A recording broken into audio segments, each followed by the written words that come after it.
ও তোর গহনা দিন ফুরায়া যাবে, যৌবনে লাগবে ভাটি।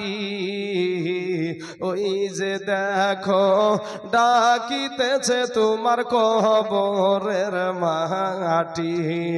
ওই যে দেখো ডাকিতেছে তোমার কবরের মাটি।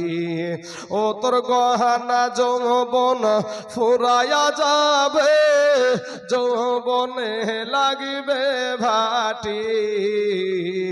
ওই যে দেখো ডাকিতেছে তোমার কবরের মাটি। ওই যে দেখো ডাকিতেছে তোমার কবরের মাটি। বাইরে সন্ধ্যার আগে যেদিন তোমার ডুবিবে বেলা, এক মুহূর্তে শেষ হইবে তোমার রঙ্গেরি মেলা। গজলটা একটু বুঝার চেষ্টা করবেন। গজল বললি গজল না, গজলের ভিতরে কি পুরো আছে একটু বুঝেন। ওরে সন্ধ্যার আগে যেদিন ডুবিবে বেলা, এক মুহূর্তে শেষ হইবে তোমার রঙ্গেরি মেলা। তুমি কার মারো এ জোরে ধম,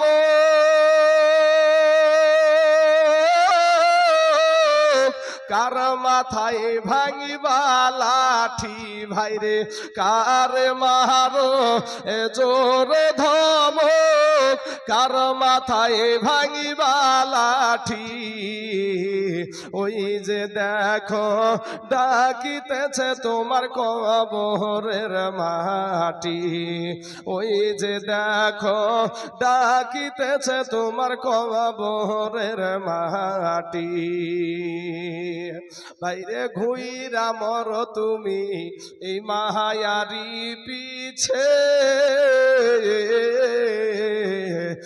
এত আশা ভালোবাসা সবই যে মিছে। ওরে ঘুইরা মর তুমি এই মায়ারি পিছে, এত আশা ভালোবাসা সবই যে মিছে। কোনদিন জানি আইসা পরে আজরাইলের হাতের চিঠি। বাবগো কোনদিন জানি আইসা পরে আজরাইলের হাতের চিঠি। ওই যে দেখো ডাকিতেছে তোমার কবরের মাটি। ওই যে দেখো ডাকিতেছে তোমার কবরের মাটি। ভাইরে খবর পেয়ে আসবে আত্মীয় স্বজন, চতুর্পাশে বসে তারা করিবে কন্দন। খবর পেয়ে আসবে আত্মীয় স্বজন, চতুর্পাশে বসে তারা করিবে কন্দন। ওরে যুবক মোহনের মতো এ সাজায়া দিবে, কি সুন্দর পরিবাটি। বাবা মোহনের মতো সাজায়া দিবে, কি সুন্দর পরিবাটি। ওই যে দেখো ডাকিতেছে তোমার কবরের মাটি। ও তোর গহনা যৌবন ফুরায়া যাবে, যৌবনে লাগিবে ভাটি। বাবা গহনা যৌবন ফুরায়া যাবে, যৌবনে লাগিবে ভাটি। ওই যে দেখো ডাকিতেছে তোমার কবরের মাটি। বাবা আমাদের আসার সিরিয়াল আছে বাপ, যাওয়ার কোনো সিরিয়াল নাই। যুবক ভাইদেরকে বলছি, ভাই যাদের দাড়ি পেকে সাদা হয়ে গেছে, ওই দাদুকে, আপনার যেগুলা দাদু সম্পর্কে হয়, তাদেরকে বলবেন, দাদা গো আপনার যৌবনের অবস্থা কেমন? কি বাবজি, যৌবনের অবস্থাটা কি? তাহলে বুঝে নিবা যে যৌবনের বাহাদুরি কতদিন চলে। আজকে রাস্তায় বাজারে কিন্তু অনেক যুবক ছেলে, অনেক যুবতী মেয়েরা ঘোরাঘুরি করছে, পাপড় খেয়ে বেড়াচ্ছে, কত রকমের কত কিছু খাচ্ছে, টাইম পাস করছে, আড্ডা ঠুকছে। অনেক জামাই কিন্তু এই দেশে আজ এসেছে যে শ্বশুর বাড়ি যাব জালসা শুনতে। হ্যাঁ বাপ, কিন্তু বাবাজি কটা জামাই আছে এখানে? হাত তুলতে বললে কটা উঠবে? আমরা বুঝি এগুলা, না বুঝার কিছু না বাপ। ওখানে বাড়িতে বলে এসেছে মিথ্যা কথা। বাবা, আমার যুবক ভাইয়েরা, আমার আব্বা জানেরা, আমি আপনাদের সন্তানের মতন। এই দুনিয়াটা কিচ্ছু না বাপ। কবে জানি আপনাদের কাছে আজরাইল এসে হাজির হয়, কবে জানি আমাদেরকে আজরাইল এসে ধরে নেয়। বাবা গো, এই যে বক্তব্য জীবনে যেভাবে টানতে হয় বা দম দিতে হয়, এই করতে করতে যদি আমার হাড্ডাতে এরকম এরকম করে, প্রত্যেকটা মানুষের সব সময় খোলা আর বন্ধ হওয়া হচ্ছে, একবার যদি এইখানি বাবা আমার নিঃশ্বাসের ইদিক উদিক ঘটে যায়, এখানে আমি শেষ। আপনারা কি করবেন? একটা আমার জন্য লাশের গাড়ি ভাড়া করবেন, আপনারা নিয়ে যাবেন আমার দেশে। নিয়ে যায় বাবা সবাই কাঁদবে, কিন্তু বাবা আমার কবরে কেউ যাবে না। আমার কবরে বাবা কাঁদবে, মা কাঁদবে, ভাই কাঁদবে, বোন কাঁদবে, আপনারাও হয়তো চোখের পানি ফেলবেন নাকি চাচা, কিন্তু কবরে কিন্তু আমি একাই যাব, মাত্র 3খানা কাফন নিয়ে, আর বেশি দিবে না। হ্যাঁ, এবার বিষয়টা, কবরে কিন্তু একজন আসবে, তার নাম হলো তিনি হলেন মদিনাওয়ালা, আমার দয়ার নবী আপনার কবরে আসবে। জোরে বলেন সুবহানাল্লাহ। সহিহ বুখারী এবং সহিহ মুসলিমে একটা হাদিস আছে, মা কুনতা তাকুলু ফি হাযার রাজুল, সশরীরে আপনার নবী আপনার কবরে হাজির হবে। জোরে বলেন সুবহানাল্লাহ। বাবাজি এবারে বলবেন যে নবী তো দুনিয়াতেই নাই, আসবে কি করি? বাবা, আমার নবীর জবান মুবারক থেকে হাদিস, যেই কথাটা বলা হয়েছে, জগৎ বিখ্যাত কিতাব, একটা কিতাবের নাম হলো মুসনাদুল বাজ্জার। এই কিতাবে একটা হাদিস এসেছে, আন আনাস রাদিয়াল্লাহু তাআলা আনহু ক্বালা ক্বালা রাসূলুল্লাহ সাল্লাল্লাহু আলাইহি ওয়াসাল্লাম, আল আমবিয়াউ আহইয়াউন ইউসাল্লুনা ফি কুবুরিহিম। জোরে বলেন সুবহানাল্লাহ। আমার নবীজি বলছেন যে আল আম্বিয়াউ আহইয়াউন, সমস্ত নবীগণ জিন্দা। আল আম্বিয়াউ, বাবাজি সমস্ত নবী, আমাদের নবী তো নবী আছেন, নবীদের নবী হলো আমাদের নবী, সেই নবী তো আছেই। আল্লাহর নবী বলছে সমস্ত নবীগণ জিন্দা, ইউসাল্লুনা ফি কুবুরিহিম, এবং কবরে তারা সালাত আদায় করে, নামাজ পড়ে। জোরে বলেন সুবহানাল্লাহ। তাহলে আমরা এখান থেকে এই হাদিস থেকে পেলাম কি? নবীগণ জিন্দা নাকি? নবীগণ জিন্দা। আরেকটা হাদিস শোনাই আপনাদেরকে, যে জালালউদ্দিন সৈয়দী রহমতুল্লাহ আলাইহি আপনার খাসাইসুল কুবরার মধ্যে হাদিসখানা উল্লেখ হয়েছে, এবং আবু নুয়াইম ইসফাহানি রহমতুল্লাহ আলাইহির হিলিয়াতুল আউলিয়া কিতাবের মধ্যে ৫ম খণ্ডের ১৬ পৃষ্ঠার মধ্যে হাদিসটা উল্লেখ হয়েছে। হাদিসখানার মতন এই রকম, আন ইবনে উমর রাদিয়াল্লাহু তাআলা আন ক্বালা ক্বালা রাসূলুল্লাহ সাল্লাল্লাহু আলাইহি ওয়াসাল্লাম, ইন্নাল্লাহা আযজা ওয়া জাল্লা ক্বাদ রাফাআ লিয়াদ দুনিয়া ফাআনা আনজুর ইলাইহা ওয়া ইলা মা হুয়া কাইনুন ফিহা ইলা ইয়াউমিল কিয়ামাতি কাআন্নামা আনজুরু ইলা ফাহাজি। জোরে বলেন একবার সুবহানাল্লাহ। বাবা, নবীজির জবান মুবারকের কথা, আমার কথা না, আমার বাপের নয়, আমার উস্তাদেরও নয়, আমার উস্তাদেরও না, কোন পীর সাহেবেরও না, নবীজির মুখের কথা। নবী বলছেন ইন্নাল্লাহা আযজা ওয়া জাল্লা ক্বাদ রাফাআ লিয়াদ দুনিয়া, নিশ্চয় আল্লাহ পাক পুরা দুনিয়াটাকে, নবীজি বলছেন নিশ্চয় আল্লাহ পাক পুরা দুনিয়াটাকে আমার সম্মুখে তুলে ধরে রেখেছেন, ফলে ইহা আমি দেখতেছি। নবীজি কতদিন দেখবে? দুনিয়াতে থাকাকালীন না দুনিয়া থেকে পর্দা করার পরে দেখবে? কোনটা দেখবে সেটাও হাদিসের শেষ অংশে বলা হয়েছে কি, যে ইলা ইয়াউমিল কিয়ামাতি কাআন্নামা আনজুরু ইলা কাফাহাজি, কিয়ামত পর্যন্ত যা কিছু হবে আপনার নবী আমার নবী তার হাতের তালুর মতো পুরো দুনিয়াটাকে দেখতেই থাকবে। যারা বলেন সুবহানাল্লাহ। নারায়ে তাকবীর, নারায়ে রিসালাত, উলামায়ে আহলে সুন্নাত, মাসলাকে আলা হযরত, নারায়ে তাকবীর, নারায়ে রিসালাত। ইয়া রাসূলুল্লাহ। আরে তে পয়সা খরচ হয় না, বাবাজি যাই হোক, বাবাজি ওদিকেও যাবো ইনশাল্লাহ। একবার মোহাব্বতে দুরূদ শরীফ পড়ে, আমার গলাটা একটু হাত দিই বাবা, একটু দুরূদ শরীফ পড়ে। আল্লাহুম্মা سيدنا مولانا محمد وعلى آل سيدنا مولانا محمد صل على محمد صل على محمد हरदम ज़बां से निकालो पाक नामे मुहम्मद हरदम ज़बां से निकालो শাফিআনা মুহাম্মদ সাল্লাল্লাহু আলাইহি ওয়াসাল্লাম। তাহলে এই হাদিস থেকে আমরা কি পেলাম? যে পুরা দুনিয়াটাকে আমাদের নবী তার হাতের তালুর মতো দেখতেই থাকবে। তাহলে বাবা আপনারা কি অবস্থায় আছে, কারা বাজারে কি করছে, এটাও কিন্তু আমার নবী আল্লাহর দেওয়া শক্তিতে দেখে। জোরে বলেন সুবহানাল্লাহ। বাবা যে আরেকটা হাদিস আপনাদেরকে বলি, মুখের কথা আপনাদের বিশ্বাস হতে পারে নাও হতে পারে, সহিহ বুখারীতে আছে হাদিসটা।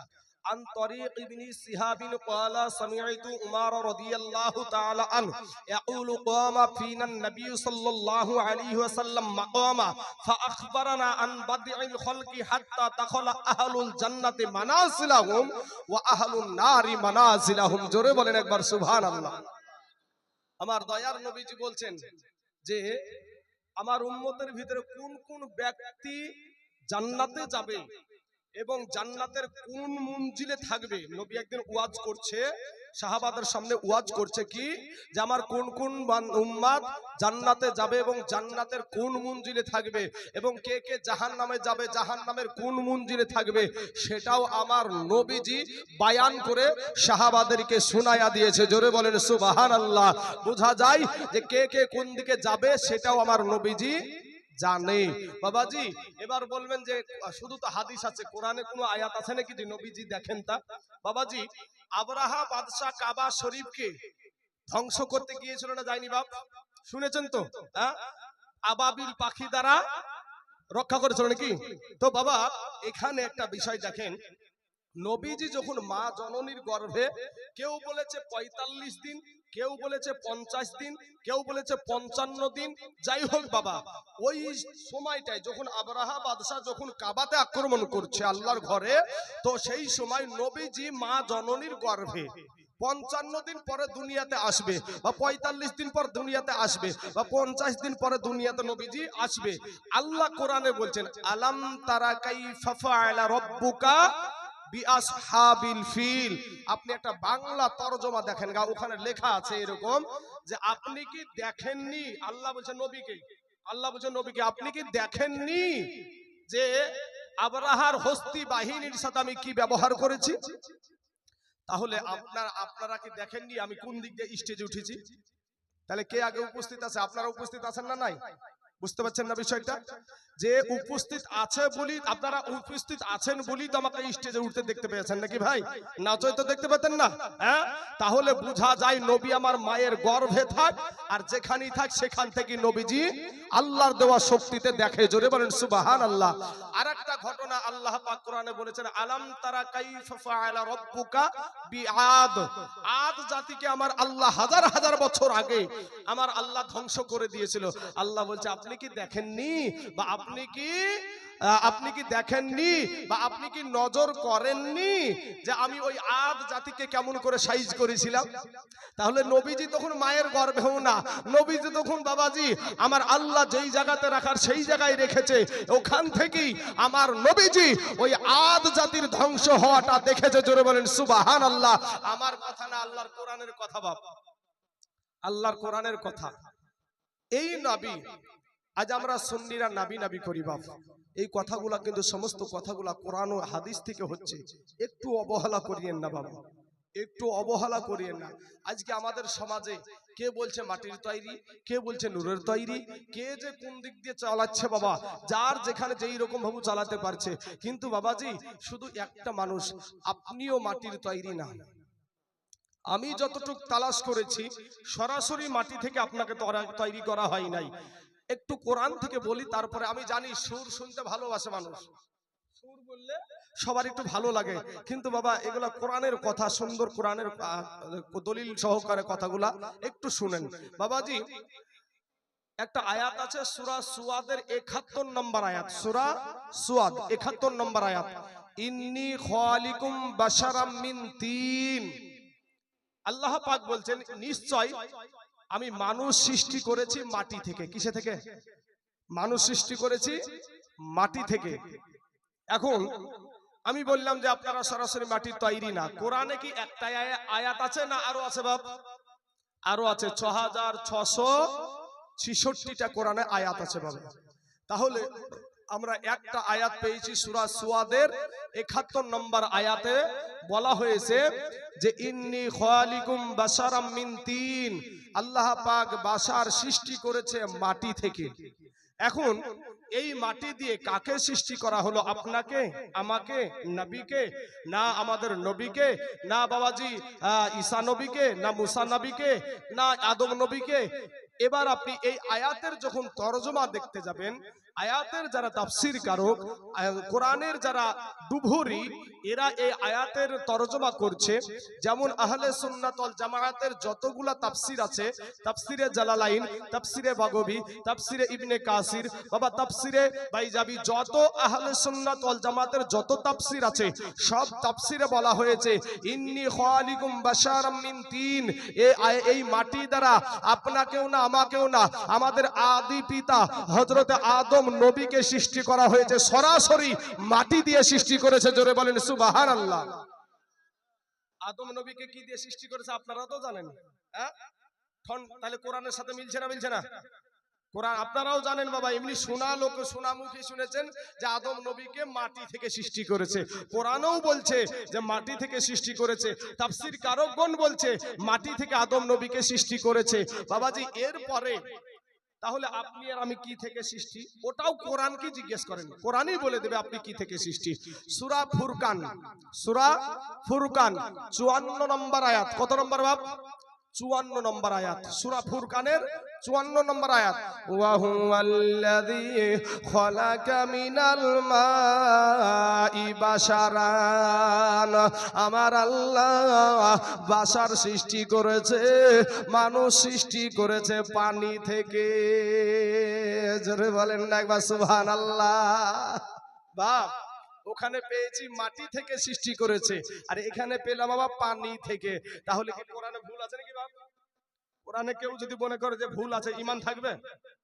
তাহলে আরেকটা আয়াত আপনাদেরকে বলি, সূরা ইয়াসিনের নাম শুনেছেন আপনারা? সূরা ইয়াসিন, সূরা ইয়াসিনের ৭৭ নম্বর আয়াত, আওয়ালাম ইয়ারাল ইনসানু আন্না খলাকনাহু মিন নুতফা, আমার আল্লাহ ইনসান তথা মানুষকে সৃষ্টি করেছেন নুতফা থেকে। সূরা আলাক, খলাকাল ইনসানা মিন আলাক, আমার আল্লাহ পাক মানুষকে সৃষ্টি করেছে আলাক থেকে। এখন বাবাজি আপনারা শুধু ঢালাও ভাবে মাটি আর মাটি, মাটি আর মাটি বলবেন, তাহলে মিনহা খলাকনাকুম ওয়া ফিহা নুঈদুকুম ওয়া মিনহা নুখরিজুকুম তারাতান উখরা।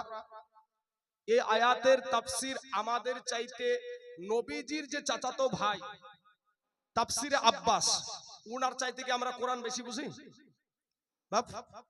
উনার চাইতে আমরা ওই তাফসীরে বলা হয়েছে যে মিনহা আই মিনাল আরদ খলাকনা, ইহা দ্বারা এই মাটি দ্বারা, আবাকুম অর্থাৎ তোমাদেরকে, মানে তোমাদের বাবা আদমকে এই মাটি দ্বারা তোমাদের বাবা আদমকে সৃষ্টি করা হয়েছে। জোরে বলেন সুবহানাল্লাহ। তাহলে ওই আয়াতের তাফসীর কে করেছে? তাফসীরে আব্বাস। হ্যাঁ, নবীর যুগের যে তাফসীর, সেই তাফসীরে বলা হয়েছে যে মিনহা খলাকনাকুম ওয়া মিনহা খলাকনাকুম, এই মাটি দিয়ে তোমাদেরকে সৃষ্টি করার অর্থ হলো যে তোমাদের বাবা আদম নবীকে সৃষ্টি করা হয়েছে। জোরে বলেন সুবহানাল্লাহ। বুঝলে বাপ? বুঝ পাতা, না বুঝলে তেজ পাতা, বুঝলে বুঝ, না বুঝলে তরমুজ বাপ। বাবাজি আমার সোনা মানিকের, আমার ভাই জানেরা। তো এবার কোরআনে বলা হলো যে মানুষকে সৃষ্টি করা হয়েছে পানি থেকে, মাটি থেকে, নুতফা থেকে, আলাক থেকে, চারটি জিনিস পেয়েছি। এবার বাবাজি আপনি বৈজ্ঞানিককে জিজ্ঞেস করেন, বৈজ্ঞানিক যারা, এই বৈজ্ঞানিক রিসার্চ করে বলছে যে মানুষ সৃষ্টি হলো মা বাপের শুক্রাণু আর ডিম্বাণু থেকে সৃষ্টি। এখানে কোন জেনারেল ভাই যদি শিক্ষিত থাকে তাকে জিজ্ঞেস করেন, আমার কথার সাথে যদি না মিলে হয় জিভেটা কাটিয়ে দিয়ে আমাকে বাড়ি পাঠিয়ে দেন, এখান থেকে আর কালো পুরো জাল সাজা দিয়ে দেন। মিথ্যা কথা বললে কেন আপনারা জানেন বাবাজি আমার সোনা মানিকেরা? তাহলে কোরআনে ওই যে বৈজ্ঞানিক যে কথাটা বললো, যে বলছে বৈজ্ঞানিক বলছে যে মা বাপের শুক্রাণু আর ডিম্বাণু থেকে মানুষ সৃষ্টি। কোরআনে ওই পানিটা কি বলা হয়েছে শুক্রাণু। ওই যে বললাম যে আল্লাহ পাক মানুষ সৃষ্টি করেছে পানি থেকে, নুতফা থেকে, আলাক থেকে। এই নুতফা আর আলাক আর এই পানি, এই তিনটা জিনিস বাবা একটাই জিনিস, যেটা কি বলা হয় লাউ, ওটা কি বলা হয় কধু। লাউ কধু একই জিনিস না গো? হ্যাঁ, একই জিনিস। তো এই তিনটা জিনিস হলো একই জিনিস। আপনি আমি আপনার বাবা মায়ের শুক্রাণু আর ডিম্বাণু থেকে আপনি আমি সৃষ্টি। মা বাপের নাপাক পানি দ্বারা সৃষ্টি, মা বাপের দুর্গন্ধময় পানি দিয়ে আপনি আমি সৃষ্টি, লাফিয়ে পড়া পানি দ্বারা আপনি আমি সৃষ্টি। কিন্তু মাটি দ্বারা না, মাটি দ্বারা হলো আদম নবী। বাবাজি শোনা, এবার বলেন যে ঈসা নবী তো বাবাই ছিল না, উনি এবার কিসের সৃষ্টি? ঈসা নবীর বাবাই ছিল না। সূরা মারিয়মকে জিজ্ঞেস করেন, সূরা মারিয়ম বলে দেবে। কোরআনে মারিয়ম সূরা আছে না নাই হুজুর? হ্যাঁ, ওই মারিয়ম সূরাতে বলা হয়েছে যে জিবরাইল আলাইহিস সালাম আসলেন, আসার পরে মা মারিয়মকে বললেন তুমি হা করো, মুখটা খুলতে বলছে। বলে কেন?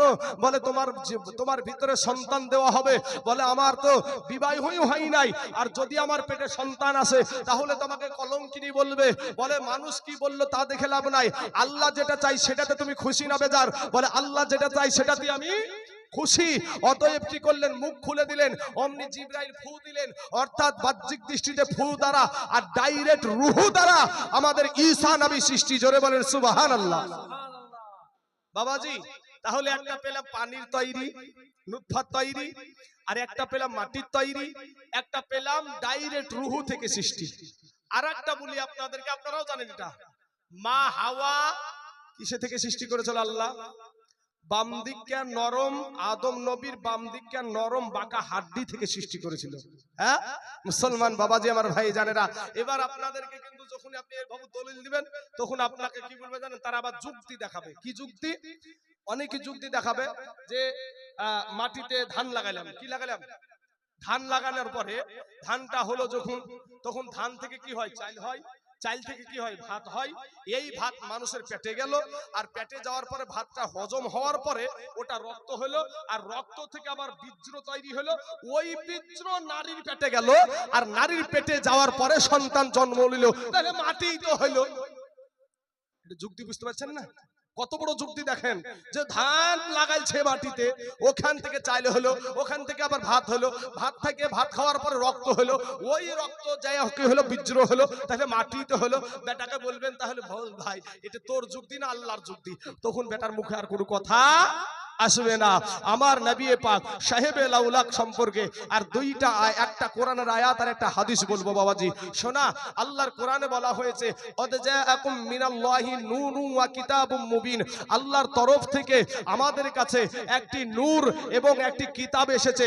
নূরটা হলো তাফসিরে জালালাইনে লিখছেন যে নূর ইয়ানি নূর দ্বারা মুরাদ হলো মুহাম্মাদুর রাসূলুল্লাহ সাল্লাল্লাহু আলাইহি ওয়াসাল্লাম।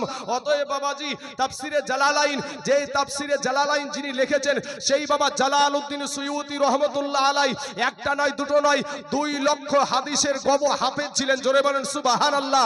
যাকে বলা হয় হাফিজুল হাদিস। কি বলা হয়? হাফিজুল হাদিস। বাবা হাফিজুল হাদিস হতে হলে কমসে কম 1 লক্ষ হাদিস মুখস্থ জানতে হবে। 1 লক্ষ হাদিস মুখস্থ জানতে হবে। তো জালালউদ্দিন সুয়ুতি রহমাতুল্লাহ আলাই 2 লক্ষ হাদিসের হাফিজ ছিলেন। উনি এই আয়াতের তরজমা করছেন যে ইয়ানি ইহা দ্বারা, এই নূর দ্বারা বোঝানো হয়েছে আমার দয়ার নবী মদিনাওয়ালাকে বোঝানো হয়েছে। জোরে বলেন সুবহানাল্লাহ। বাবাজি শোনা, এই জালালউদ্দিন সুয়ুতি কোন মানুষ?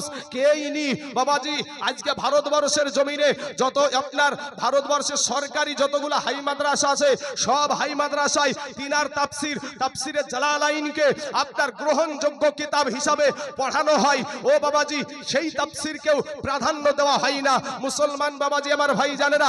এরপরে তাই এই জালালউদ্দিন সুয়ুতি, কোনটা জালালউদ্দিন শুনে নিন বাবা। জালালউদ্দিন সুয়ুতি পুছা তোরবার দেখিল নবীজি, জোরে বলে না সুবহানাল্লাহ। বাবা জালালউদ্দিন সুয়ুতি পুছা তোরবার দেখিল নবীজি, এতবার দেখিবার পরে তৃপ্তি তাহার হইল না। মাদিনা মাদিনা আসে কো মুমিনের ঠিকানা। গজল পরে হবে বাবাজি। এবার একটা পেলেন কোরআন থেকে যে নূর দ্বারা বোঝানো হয়েছে আমার দয়ার নবীকে, তাই না? এবার দেখেন রোজে আজলে আমার নবী কিভাবে ছিল, রোজে আজলে কিভাবে ছিল সেটাও বলা হয়েছে বাবা। কিতাবটার নাম হলো দালাইলুন নবুয়াত। দালাইলুন নবুয়াত কিতাবটার যিনি রাইটার ওনার নাম হলো বাবাজি ইমাম বাইহাকি, যিনি বাবা একটা নয় দুটো নয় 4 লক্ষ হাদিসের গবেষক ছিলেন, 4 লক্ষ হাদিসের হাফিজ ছিলেন।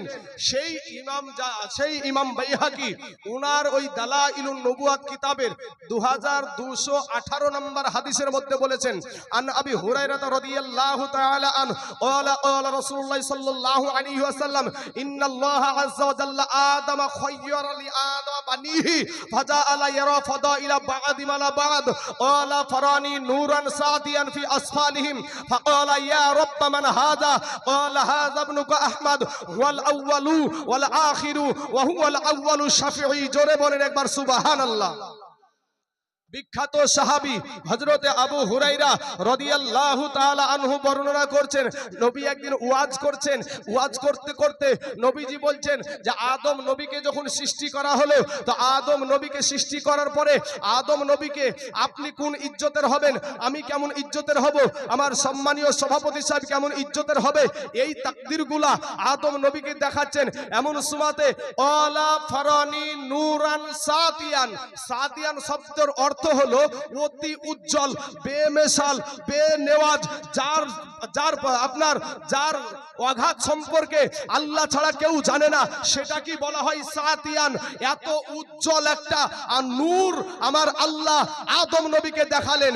আদম নবী বলছেন ক্বালা ক্বালা হাযা ফাকালা ইয়া রাব্ব মান হাযা ইয়া রাব্বুল আলামিন, এই নূরটা কে গো আল্লাহ? তো আদম আল্লাহ বলছেন ক্বালা হাযা ইবনুকা আহমদ, এ তোমারই সন্তান আহমদ মুস্তাফা মুহাম্মদ মুস্তাফা সাল্লাল্লাহু আলাইহি ওয়াসাল্লাম।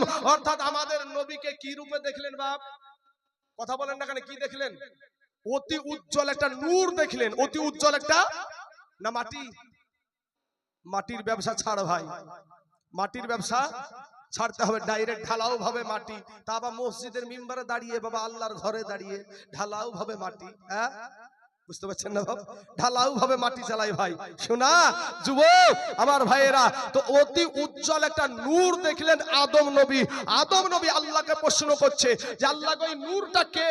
তো আল্লাহ বলছেন এ তোমারই সন্তান, অর্থাৎ আমাদের দয়ার নবীর নামটা বলে দিলেন। তখন তারপরে আমার আল্লাহ বলছেন হুয়াল আউয়ালু, ইনি হলেন সর্বপ্রথম সৃষ্টি, হুয়াল আখিরু, ইনি হলেন সর্বশেষ নবী, ওয়া হুয়াল আউয়ালু শাফিঈ, আর কাল কিয়ামতের মাঠে ইনার সাফায়াতি সর্বপ্রথম কবুল হবে। জোরে বলেন একবার সুবহানাল্লাহ সুবহানাল্লাহ। বাবাজি আমার সোনা মানিকেরা, আমার ভাই জানেরা, তাই কবি বলছেন নবী আপনি ইমামুল আম্বিয়া, নবী আপনি ইমামুল আম্বিয়া, আপনার জন্য বানায়াছেন গো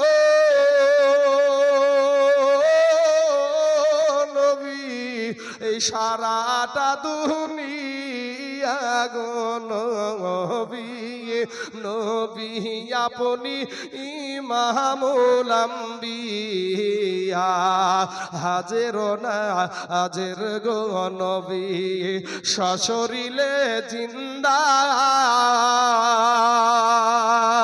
এই পাপী উম্মতের তরাইবেন গো